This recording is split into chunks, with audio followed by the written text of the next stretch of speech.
Hi everybody, good evening. Welcome to the webinar. It's Tuesday, May 10th, 2016. So a couple of disclaimers or pieces of introduction for this webinar. First of all, this is a review of the book You Are Here by Thich, Nhat, Hanh. And I want to be clear, I'm not a Buddhist. I'm not selling Buddhism here.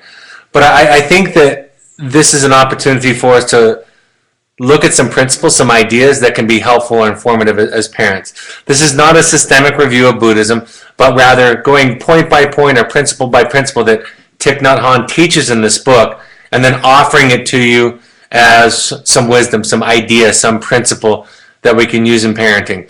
And dialectical behavioral therapy, they borrow from Buddhism.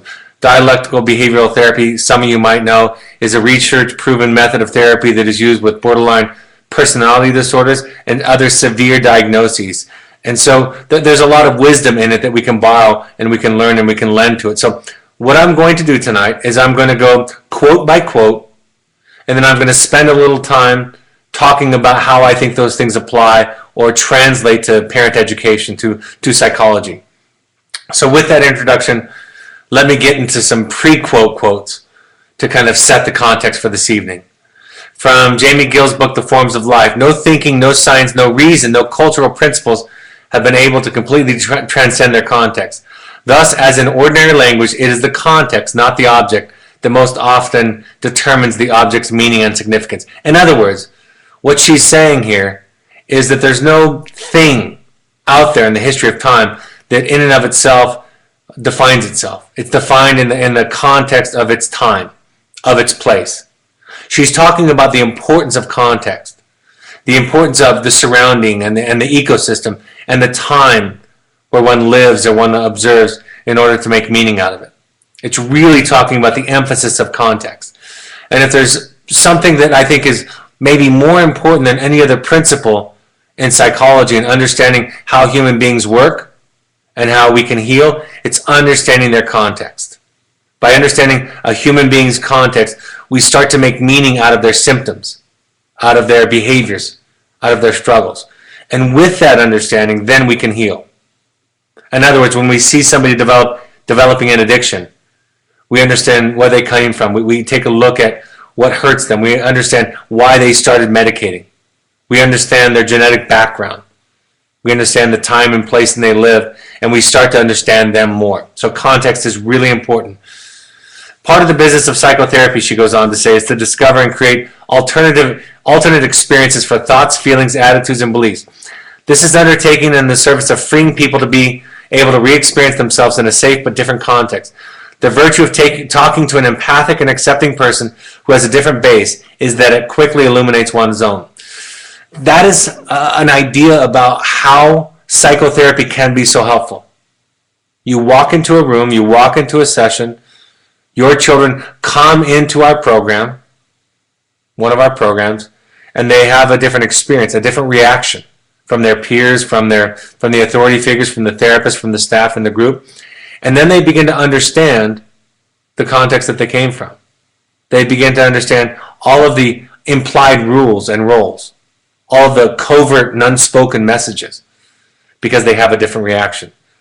And that's really a big part of what psychotherapy is you're trying to create a different experience. I talk about this all the time when training our staff. Therapy is not psychology. Psychology is diagnoses, it's principles, it's labels, it's symptoms, it's descriptions. Therapy is a different relationship. And so people can study psychology. That doesn't mean they can do therapy. And people can be very gifted in psychology. That doesn't mean they're any good at doing therapy.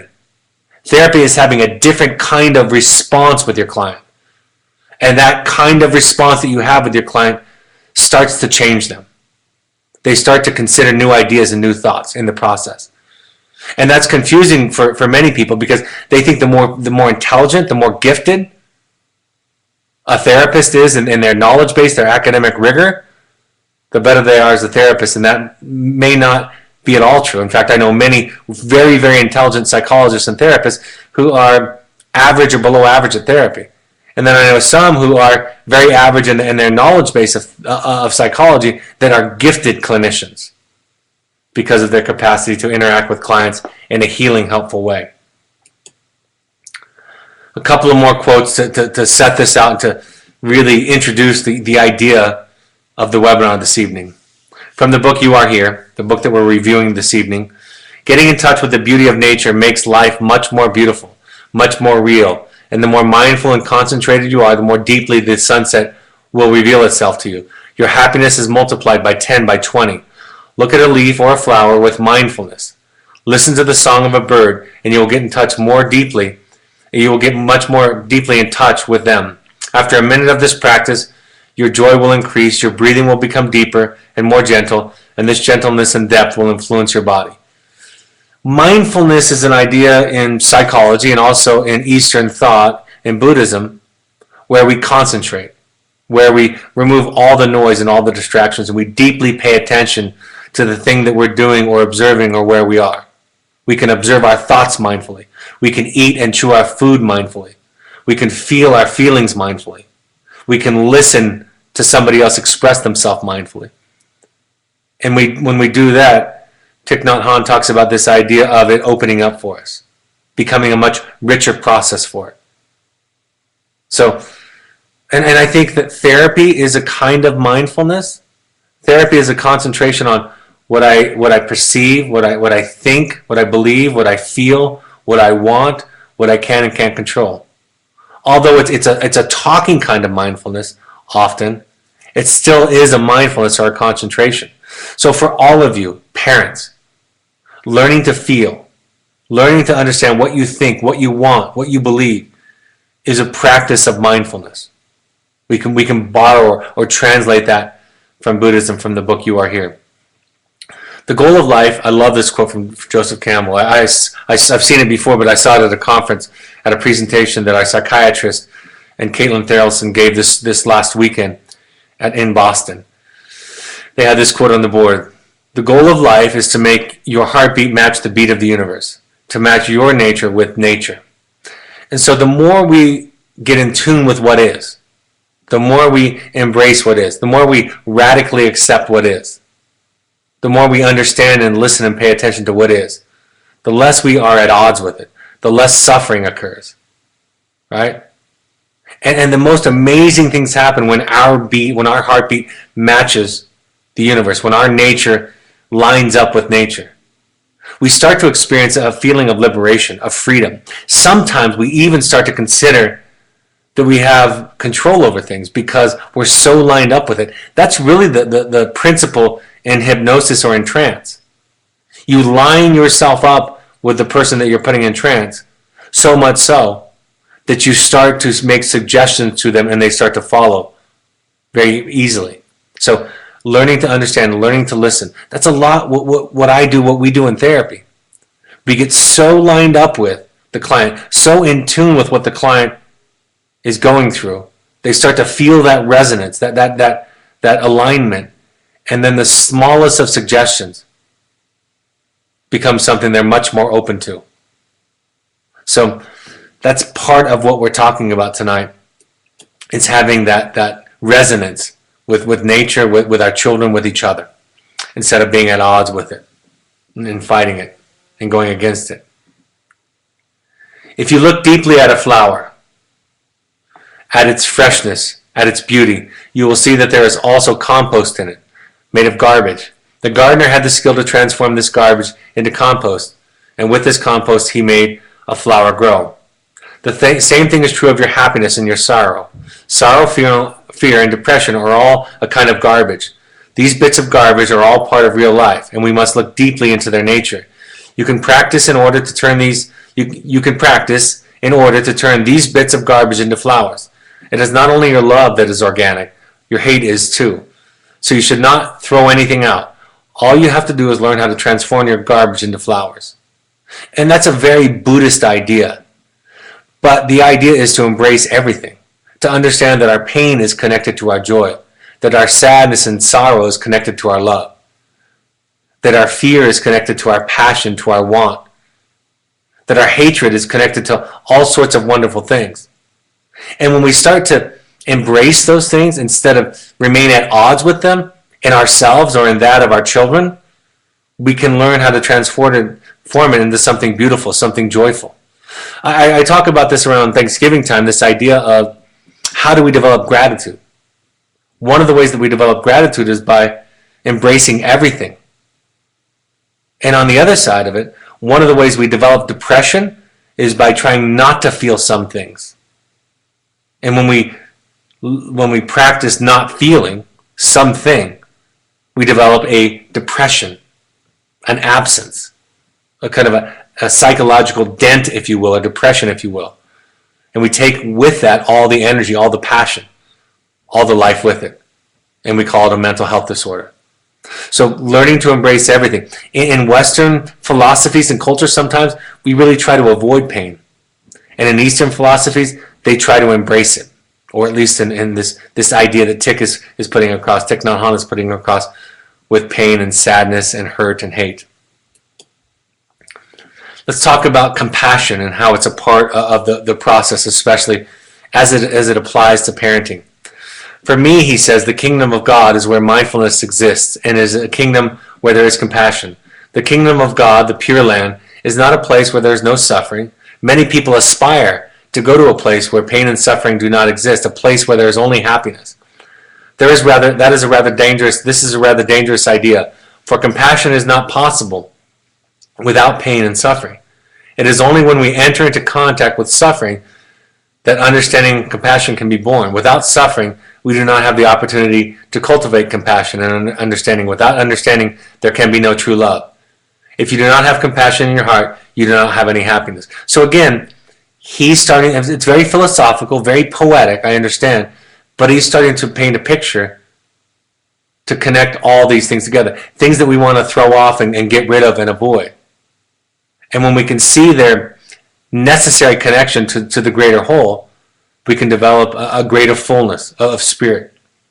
And again, if we're at odds with the universe, with what is, right?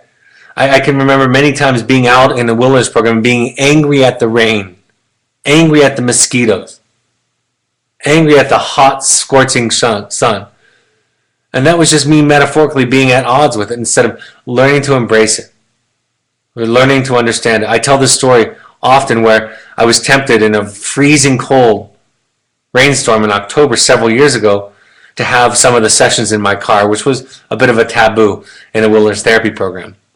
And I said to the staff in between sessions, I'll give you 5 minutes to convince me not to go to my car and have a few sessions in my car to stay warm.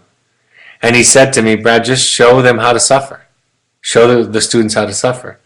And immediately I was released. Immediately I understood and saw value in suffering, saw value in the struggle, saw value in the difficulty. And instead of trying to fight it, trying to resist it. I had a student years ago ask me this question. He said, why should I trust you? You're getting paid to care about me. And I started to think about that. I started to think about this idea that I am getting paid. I do care about my students. Why would they trust me? Why would they trust any of that care, that love, that affection that I have for them? And I thought about that, and as I was driving to my therapist appointment that later on that week, I thought to myself, I'm going to ask her that question. And as I imagined myself asking her that question, I understood that I don't pay my therapist to care about me. I pay my therapist to understand me. And then love and compassion and care come automatically for her after that. So I tell this story to illustrate the connection that comes with understanding and compassion. If we have a deep understanding for somebody else, compassion automatically comes out of that. Right? It's hard to not have love and compassion for somebody when we see all of their wounds, all of their pain.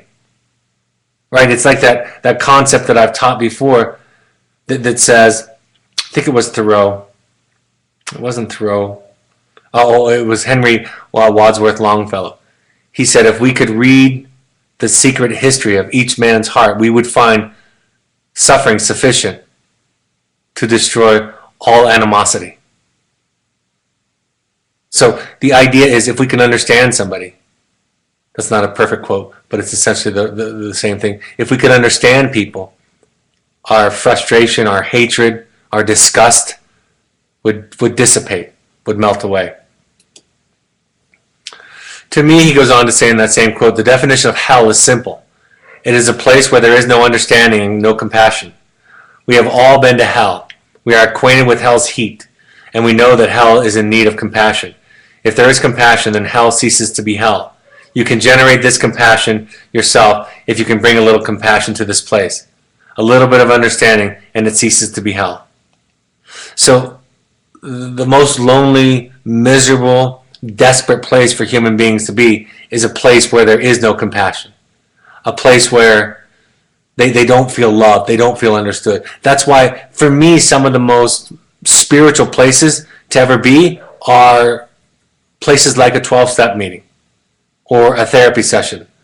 I think for me, that is the place where I feel closest to the divine, because it's a place where I feel the most love and grace. Going on more with understanding. In Buddhism, Thich says, it is said that love and compassion are made of one substance, which is called understanding. If you understand, you can love. But if understanding is not there, it is impossible for you to accept and love somebody. Why did he act that way? Why did he say those things? You should look deeply into those questions, and then you will see the causes of what you are dealing with. With this understanding, you stop blaming and criticizing. Your compassion is born of your understanding of the situation. So I think when I hear parents ask, and many of them do, the question, why did she do this? Why does she do this? Why is he doing this? Right? They seek for that understanding. I think what happens is they lose touch with the other. Right? And when they lose touch with the other feels alone. The other feels a lack of compassion. And so to parents, I say, you may not know why. It may be hard to understand, but that is your job. That is your journey. To understand and then to have compassion and love. It doesn't mean, I almost hesitated to bring this up, but for fear that somebody might hear this and hear this incorrectly. It doesn't mean that you don't get to set boundaries. You absolutely do. I think sometimes people think when we talk about compassion, when we talk about understanding, that people have to give up themselves in the process, allow themselves to be exposed to abuse. And you absolutely are allowed to say, I can't do this. I can't be here. Right? But we can do that with love, with courage, and with compassion, instead of with rage and anger and disgust in the process. And the difference is one is about me and my capacity, and one is about me making a judgment on you. Being present is the first thing. The first miracle of mindfulness is our true presence, being here, present and totally alive. Then if you are really here, something else will also be here, the presence of the other. You are here, and the other is here. It could be your lover, your partner, your son, your daughter, or your friend. The fundamental condition for recognizing the presence of the other is your own true presence. What is loving? It is recognizing the presence of the other with your love. This is not a theory, it is a practice. Whether the object of your love is your heart, your in-breath, your physical body, or your baby, whether it is your son, your daughter, your partner, your declaration of love is always the same. It is, dear one, I am here for you. If you are a father or a mother or a partner, generate your own presence, because that is the most precious gift you can offer. So part of what I put this in here because I think that it's such a fantastic example of differentiation, of intimacy, of connection. Right? I talk about this idea all the time with parents about fusion, overlap, over-identification, enmeshment is not connection. It's not intimacy. To have to believe and feel and think the same things. To not allow the other to have their anger, their sadness, their hurt, their frustration is not connection.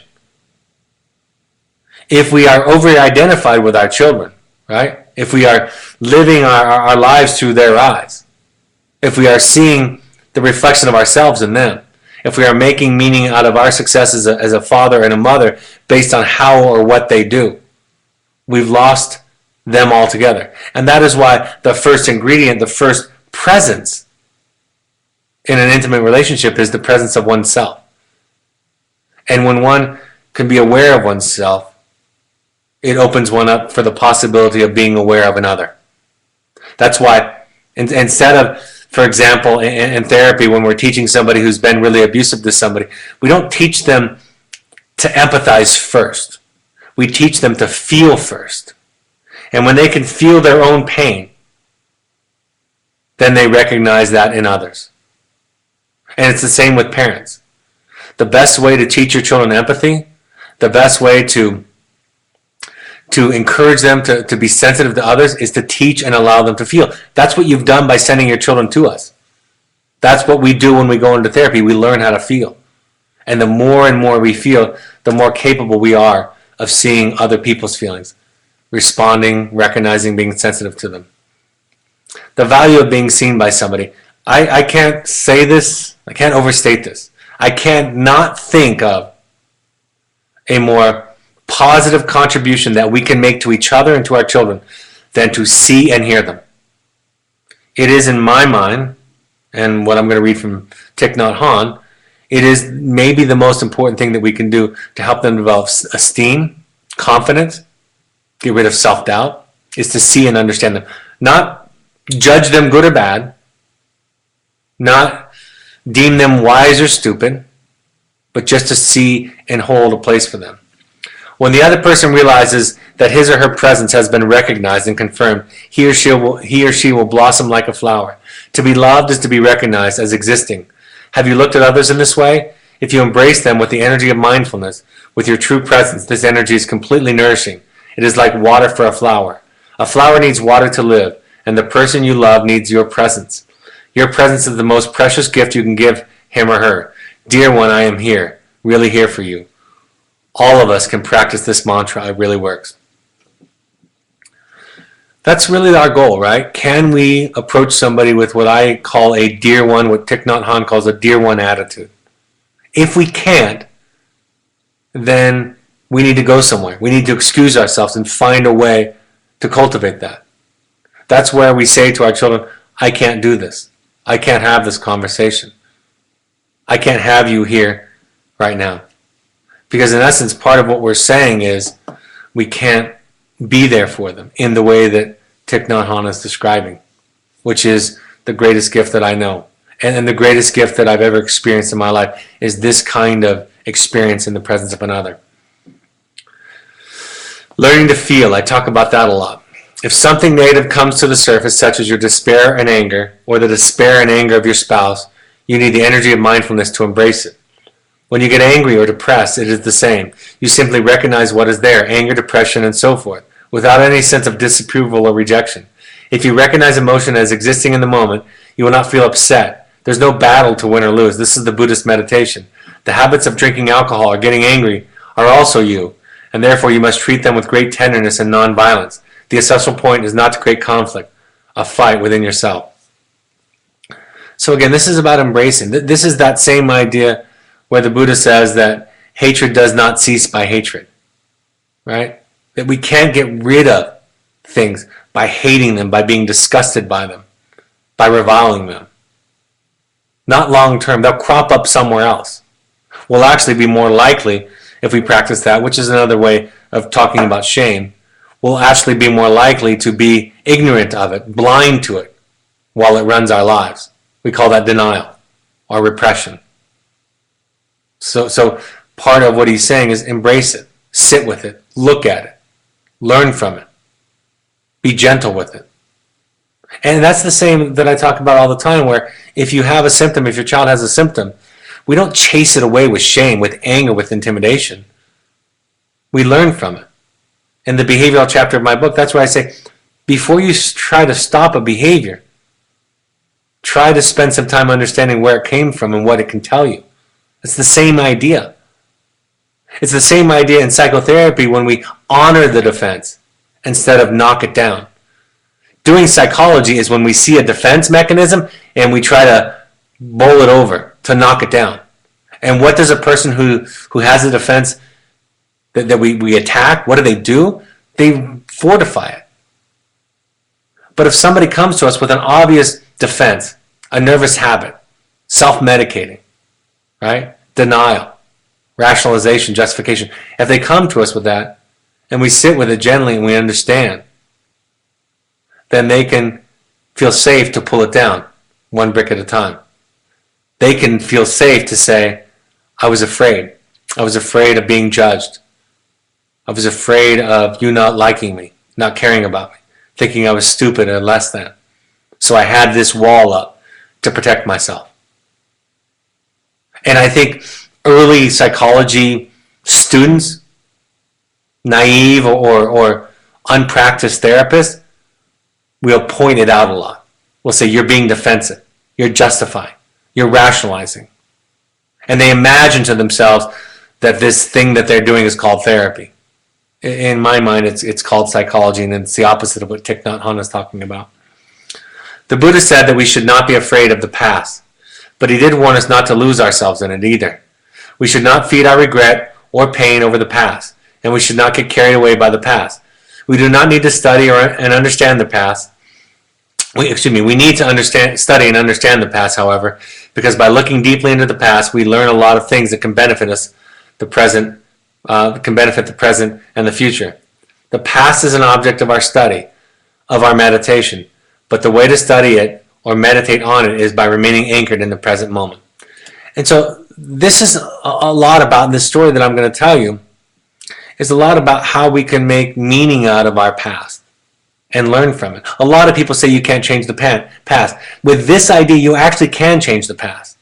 I mean, think about it. How many of you, if you think about your teenage years, think about the story you would tell about your teenage years when you were 20 years old. And then think about how you might tell that same period of time, how you might talk about or describe that same period of time when you were 30 years old.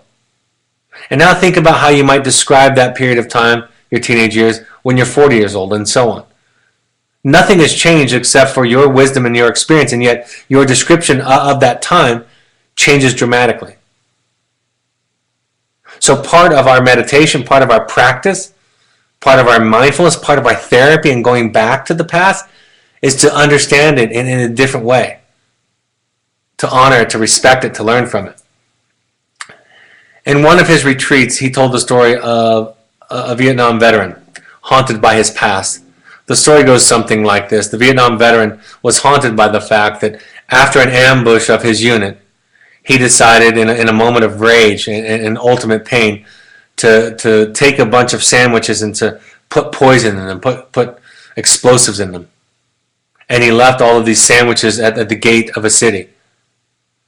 And moments later, children came out of that gate, and several children ate the sandwiches because they were starving. And then he sat from the tree line and watched all of these children die and bend over in pain and die in their parents' arms. And he was haunted by this experience. And he came to Thich and he said, Thich Nhat Hanh, he said, I can't change it. It's ruined. It'll never go away.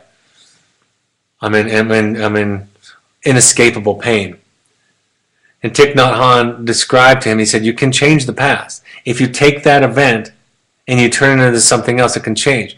You can now spend the rest of your life. He said there are hundreds of thousands of children that are left as orphans because of war. And you can dedicate your life to serving them and to helping them, which this Vietnam vet did do, and saved tens of thousands, if not hundreds of thousands, young children's lives by the systems and by the things that he set up. Perhaps we have done negative things in the past that we regret. It is a mistake to think that it is no longer possible to change the situation, that it is impossible to correct the past. We can't correct the past. The past is here, right now.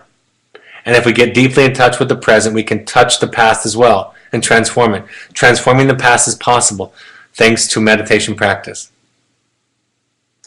So it is what we do with it that makes it different, right? That's why so much of what I talk about with the parents that I work with is to learn to value the mistakes and the struggles. And so many parents, because of their fear, anxiety, because they love their children and they don't want their children to suffer in life, are terrified of mistakes or look at them with anxiety and fear, right? I remember one time when my daughter, my now 20-something-year-old daughter, was going through a very difficult time, and I was worried. She was in her room, and I was worried that she was going to do something to herself. I was worried that she might develop an eating disorder or cut on herself, or all the things that I'd seen all the young women do. And I was sitting in therapy talking to my therapist, and I was describing to my therapist this idea. And she said, so what would happen if she did those things? And immediately I started to think, well, we would have family therapy and we would talk about it. And we would, from that place, develop something much greater. And so this mindfulness, this practice, and again, it's not just a religion or a philosophy. It really is a part of dialectical behavioral therapy and a lot of therapies. If we can learn to embrace even what we think of as the detours, even what we think of as the pit of despair, the dark night, the confusion, the crisis, if we can learn to embrace them, to sit with them, we will have access to all of the wisdom, all of the richness that situation has to offer. If we try to avoid it, if we run away from it, if we fight against it, we will lose access to all of that wisdom. And we'll find ourselves more and more fragile in the process. So learning to embrace the mistakes. That's why we say about your children, when it's a good report, it's good. When it's a bad report, it's good. When your children accomplish something, it's great. When your children fail at something, it's great. And by having that kind of attitude as a therapist or a parent or a staff member, right, it's a lot easier for staff and for therapists to have that attitude toward your children than it is for you to have that toward your children. It would be a lot easier for you to have that attitude toward my children than it would be for me, right?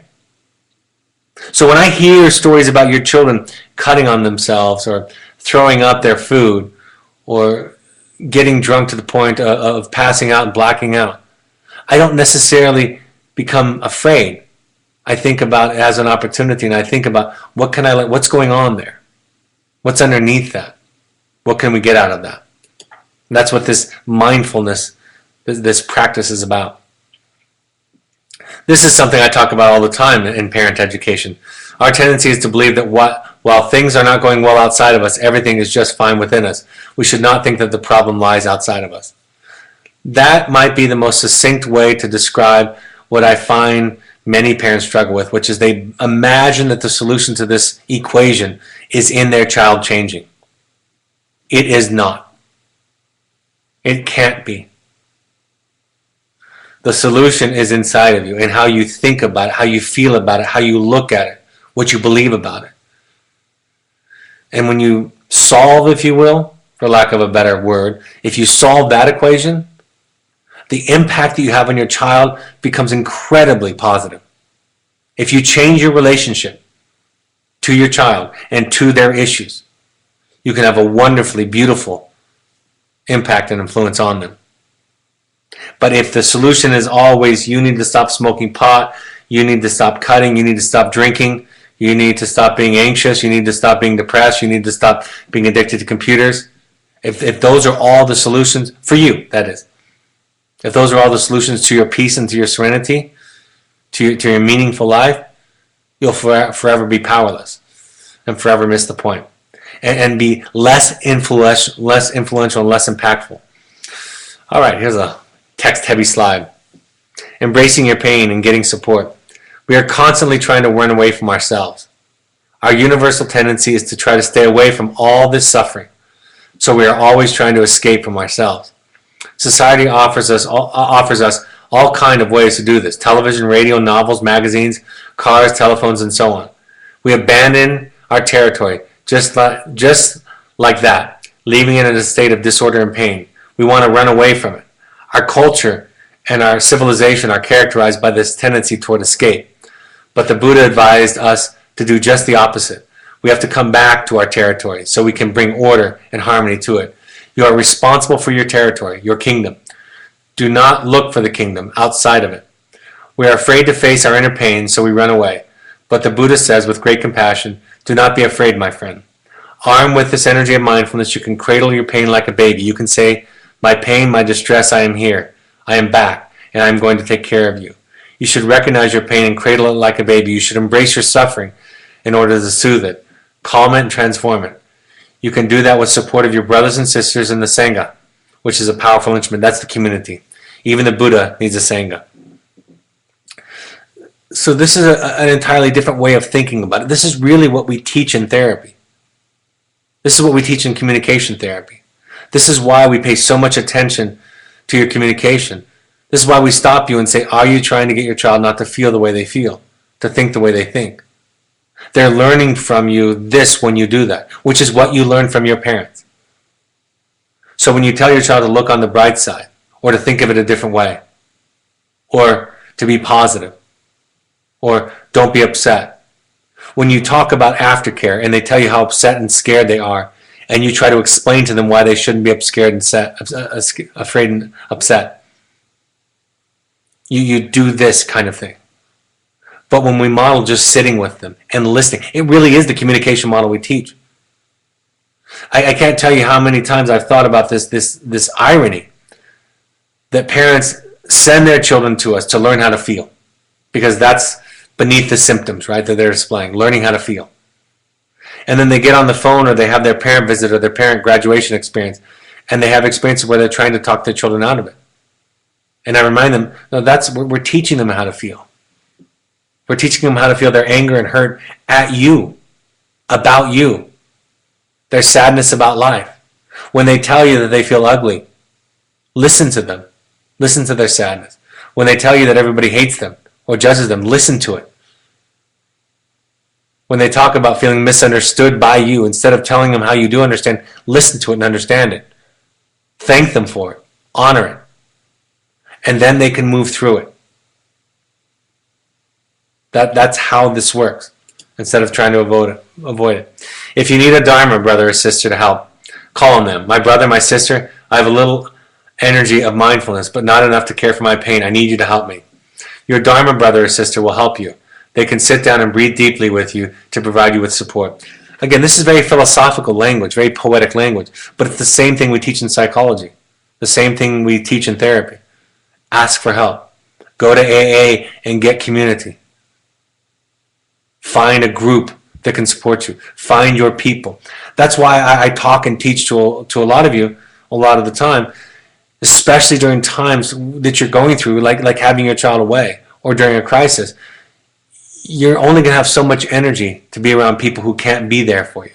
Sometimes that's your family, your extended family, who imagine themselves being there for you but aren't, or who are trying to fix it but are really taking from you. So find therapists, find sponsors, find mentors, find meetings to go to ask for help, to ask for support. People that can show up and sit with you. And you know what I mean when you've started on this journey. You start to recognize who can sit with you and who can't. Who can listen to you without giving you advice or answers, without simple suggestions. Right? You start to learn the difference between somebody who's giving to you and somebody who's taking from you. Have you spoken with the little girl or little boy who's there, still alive in you? This little girl or little boy is suffering and carrying a lot of wounds. Now is the time to come back and embrace him, her or him. Take the time to come back to the little girl or the little boy and say, "Dear one, I am here for you. I know you have a great deal of grief in you. I can feel there are wounds. I am sorry I abandoned you for such a long time. Thanks to the mindfulness of breath, I am back." This is probably the best slide to illustrate what we do in our intensives. What we do in our intensives at Evoke for parents and families is we bring you back to the little child, to the wounds of your own childhood. We help you to hold them, to soothe them, to address them, so they have less control over running your life, so they don't get in the way of, ironically, what you want to accomplish in your life with your children. When we ignore them or don't pay attention to them, they run our lives. They become barriers for connection to our children. And so learning that although you have gray hair, some of you have receding hairlines, some of you have more wrinkles than others, although you have all that stuff, and all those years notched up on your belt, you still have a little child inside of you who has wounds and fears and insecurities. At least once a year in Plum Village, this is the place that Thich Nhat Hanh runs a lot of his retreats at, every monk kneels down before his brothers and asks them to shine light on him, meaning to tell him how they see him, to express themselves concerning his body, his feelings, his perceptions, his strengths and weaknesses. His brothers come together to provide him with the advice he needs. After having received the recommendations of his brothers, the monk prostrates deeply before them 3 times in thanks, and in the days that follow, he tries to practice in the light of their recommendations. I have this slide up because I think for parents, we think of feedback, and maybe it's because it comes this way sometimes. We think of it as failure. We think of it as a criticism. We think of it as a mistake instead of an opportunity to learn from, to be informed by, and to grow from. It might be because some of the feedback we receive from our community does come with criticism and judgment and non-love. It might be because of that. But in the context of what we're doing often in therapy, when we gently coach you or ask you to say it a different way, right? Or even pay attention to your own wounds and how they show up in the sessions or the letters with your children. It's really this kind of process. But because of your wounds, because of your history, it's hard to express, to feel that gratitude for that stuff because you grew up in a context where being right was important, where not making mistakes was important, where needing that kind of help meant that you were less than. Listening is an art we must cultivate. First, you have to be able to listen to yourself before you can listen to someone else. You must not run away from yourself, but rather be very compassionate toward yourself. The practice of deep listening consists of keeping compassion alive in your heart, the whole time that you are listening. You do not listen in order to judge, criticize, or evaluate. You listen for one reason alone, to offer the other person a chance to express him or herself. Practice mindfulness of breath the whole time you are listening, and maintain this intention. I am listening in order to make it possible for her to suffer less. If you can do that, then the negative words will not affect you.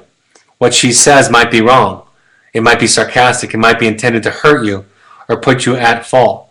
But as long as compassion is alive in you, you are immunized against suffering, and that is a wonderful thing. That is a lot like what I talked about last night from the 4 Agreements with Don Miguel Ruiz, where he talked about not taking anything personally. This is a lot like what I talk about with the webinar on containing or on reflective listening. Thich Nhat Hanh calls it deep listening. We call it reflective listening at Evoke Therapy programs. And this is a beautiful way to describe what that looks like. And I say this to people all the time. It actually gets to the point where it doesn't hurt when people intend to hurt you. It's not an effort. It becomes less effortful the more and more I grow in this process to hear somebody say vile things toward or about me, because I have compassion for them. I don't take it in. I listen to alleviate their suffering. I don't agree with it necessarily or not. In fact, I don't make any judgment about it. I just listen. I provide a place for them, a context for them to discharge it. And if I can do that, oftentimes the person can let it go, can move through it. And it's hard to do with our own children, with our own spouses. That's why therapists can help. That's why we can help your children. That's why the therapists that see my children can help them. But we can develop a greater and greater capacity through the practices in our program, the practices of mindfulness, and the practices of healthy nonviolent communication.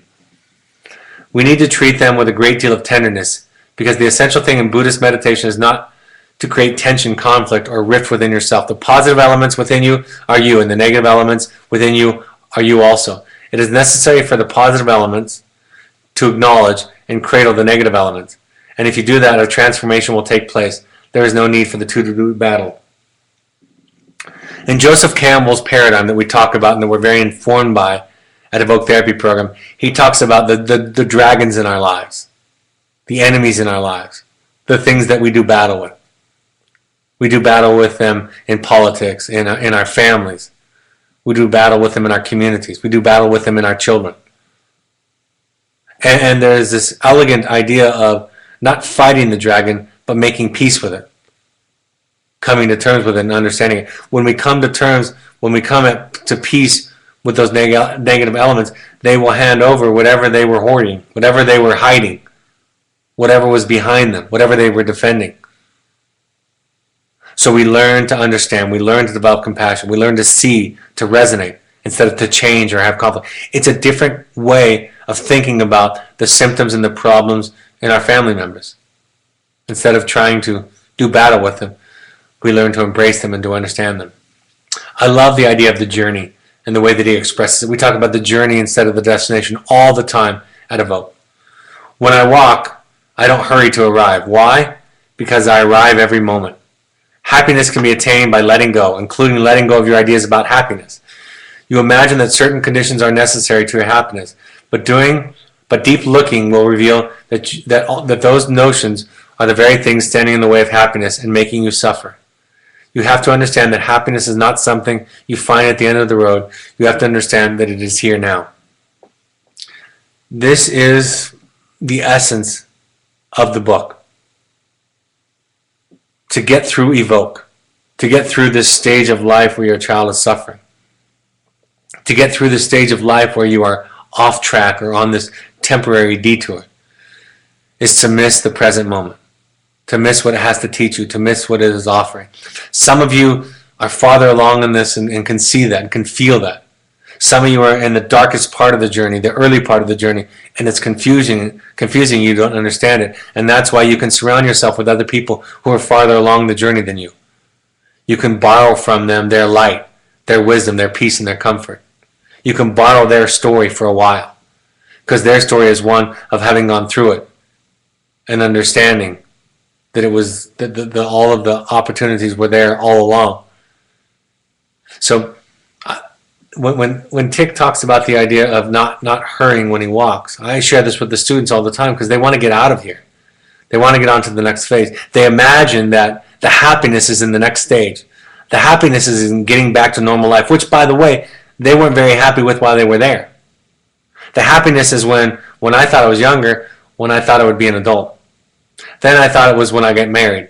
Then I thought it was when I would have children, when I would have 2 children. Then I thought it was when I'd be financially independent of my parents. Then I thought it was when I would have more success in my career, right? We know this story. And we miss all along the way all of the opportunities for happiness and for presence. Again, learning how to feel. You know that good blood circulation is necessary for the well-being of your body. The same is true of your psyche. You must live and practice in such a way that your consciousness benefits from good circulation. Bad circulation of psychological elements creates problems. Blocks of suffering, fear, jealousy, and distress are stuck in the depths of your consciousness. They cannot circulate, and they make you feel fear. That is why you have closed the door to your stored consciousness, because you do not want these things to come to the surface. You are afraid of the pain in you. And so whenever there's a gap in your day, you fill it up with books or television, smartphones. So these blocks of suffering do not come up to the surface. That is what most of us do. It's a policy of embargo. You do your best to forget what is inside you and consume whatever is available to help you do that.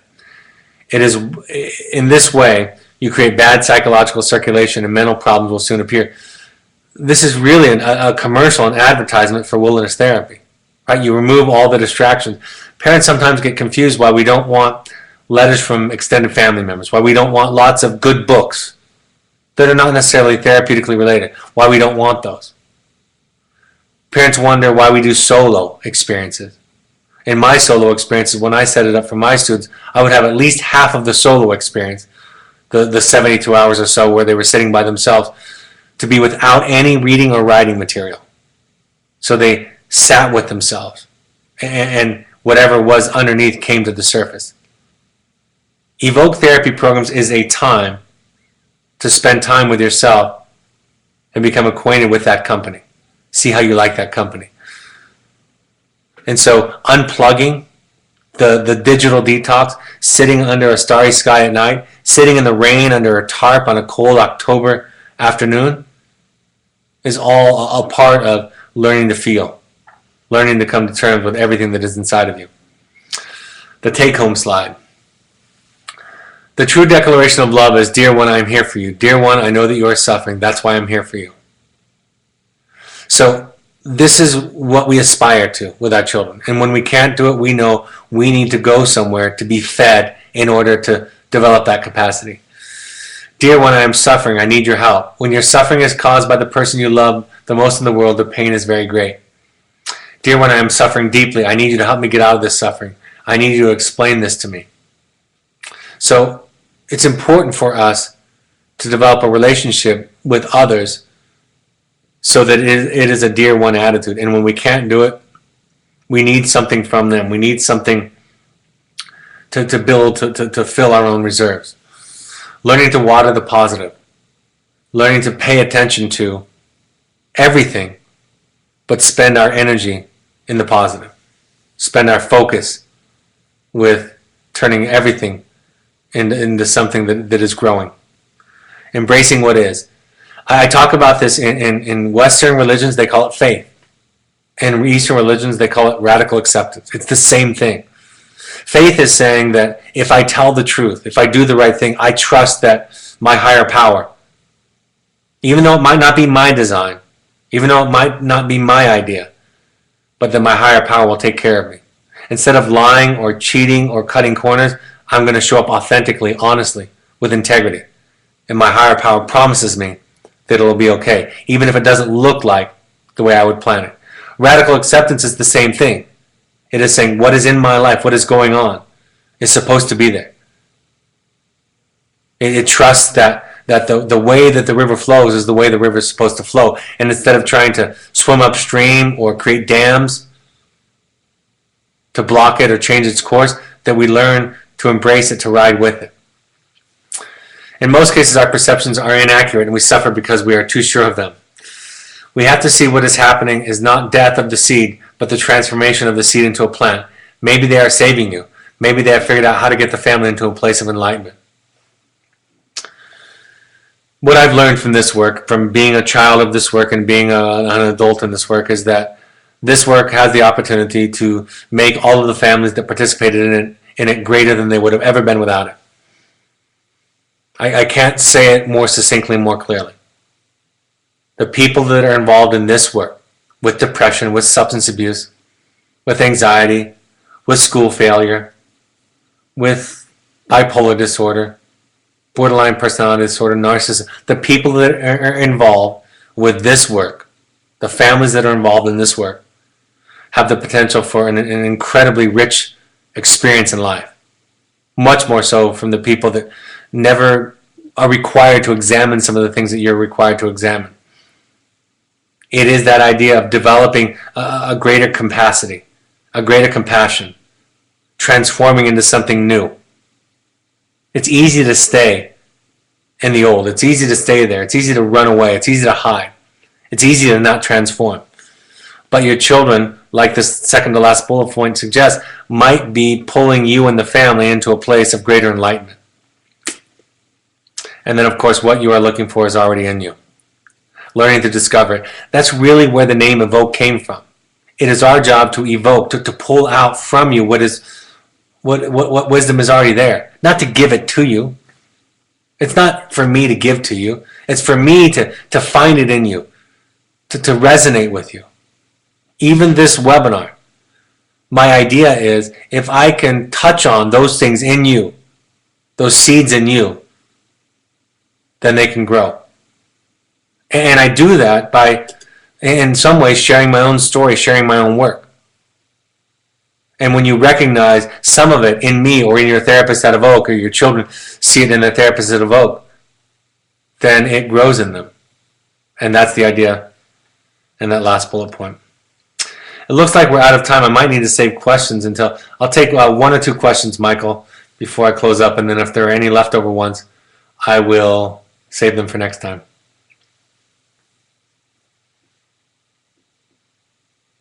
Great webinar, Brad. I see what Thich and you are saying. How do I develop a better ability to keep trying to better follow these tenets? Like all the books that I review, I would encourage you to read the book itself. We do at Evoke. One of the things we added when we created Evoke was more mindfulness. That could be in the form of meditation. That can be in the form of yoga or other practices. Find a practice that works for you. Find a daily meditation, a daily focus. For me, therapy is part of my meditative practice. Quietness is part of my meditative practice. Learn to find a practice that works for you. Learn to find a way to challenge your ideas, your assumptions. Put all of your assumptions up for grabs. Right? Learn to keep dying. That's the idea here. That's the invitation here. Keep dying over and over again. Don't arrive. Don't find all the answers. When you find all the answers, you're dead. Right? You know people like that in your life. They have all the answers and all the advices. And they lose the student in them. They lose the child in them. They use the beginner's mind.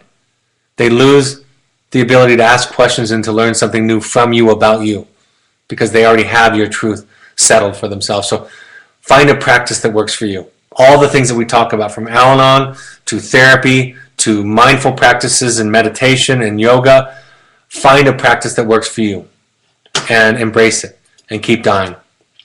All right.